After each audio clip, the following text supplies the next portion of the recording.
Blue gum. It happened in August of 1973.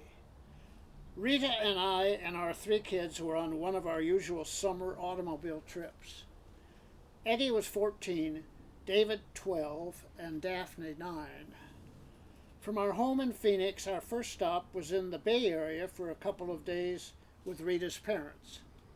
From there, our itinerary included Lake Shasta in Northern California, then on to Redwood Country and the Rogue River in southern Oregon. About 2 weeks in all. We didn't get away from San Mateo and Rita's parents until 3 p.m., which put me in a somewhat sour mood. I had pictured a mid-morning departure. So the sun was declining into the west as we motored north on Interstate 5 in our roomy Volkswagen bus. We had covered only about 140 miles as we approached the town of Willows, but Rita and the kids would soon be ready to stop for the night. Since my plan had been to make it to Lake Shasta that day, I had no idea where we might find a comfortable motel along this unappealing portion of Interstate 5. Then, just a mile short of Willows, I spotted a sign beside the highway which read, Blue Gum Motel. Quiet. Nestled in the eucalyptus groves. 6 miles. An arrow pointed off to the right. From many previous trips in this area, I knew that any motels we might find in Willows itself, or the towns north of there, would be jammed up against the noisy freeway. Blue Gum is our place, I said to Rita as I took the off-ramp and headed east.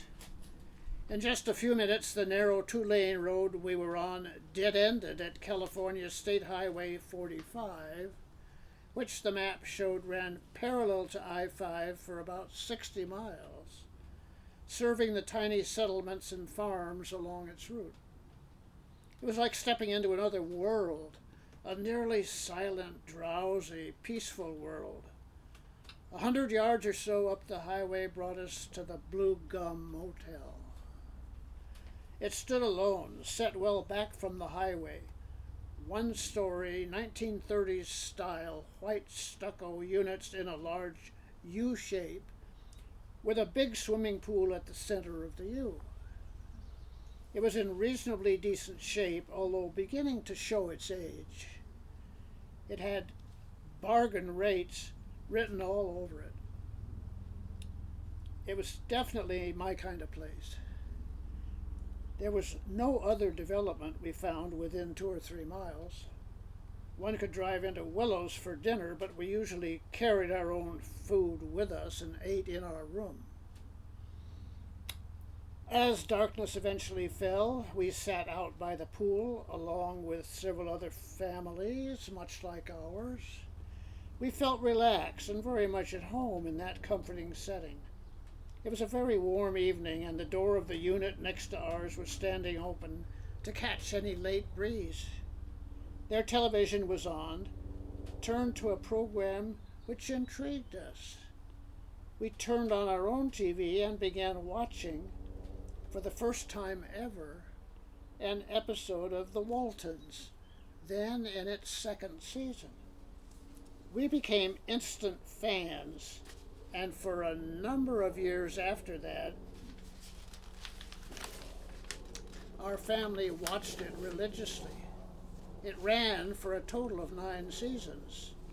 Through those years, for some reason, we could all picture where we were when we first saw that program, the Blue Gum Motel. White space. Although we continued to take family trips over the next couple of years, our roots never brought us back to the Blue Gum.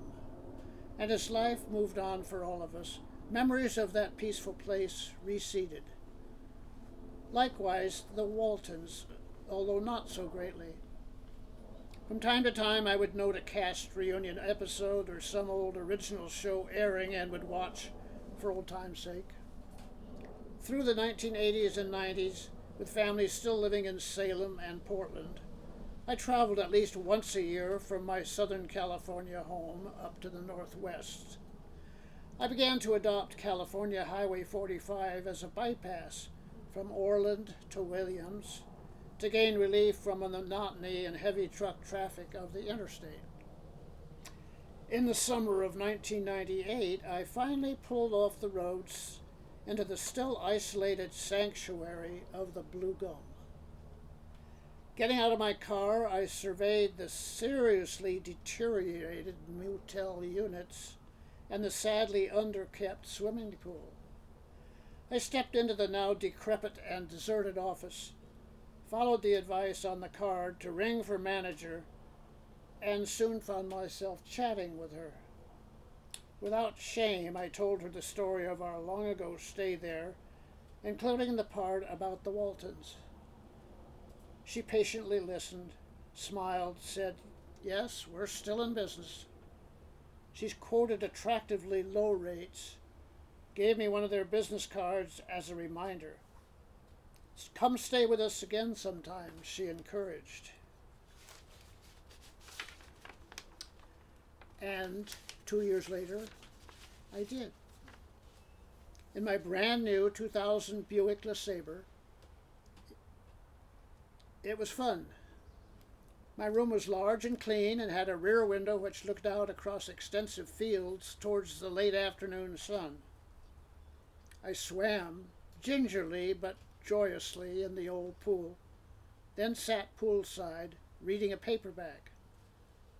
I drove into Willow's for dinner, then spent the rest of the evening wishing the Waltons were still on TV. Now, 9 years later, that too will soon happen. Browsing last month through the catalog of a DVD seller calling itself the Video Collection, I came across a 5-disc set titled The Waltons, the complete 8th season. Following the reference to their website, I discovered many thousands of DVDs for sale, including all 9 seasons of The Waltons. I ordered the first season, which perhaps I have never seen. Besides, it seemed right to begin at the beginning. I'm about to start watching that season, and if it turns out to be enjoyable as I expect, I may follow up with all the rest. It will be sort of like soap opera, with an episode for every day.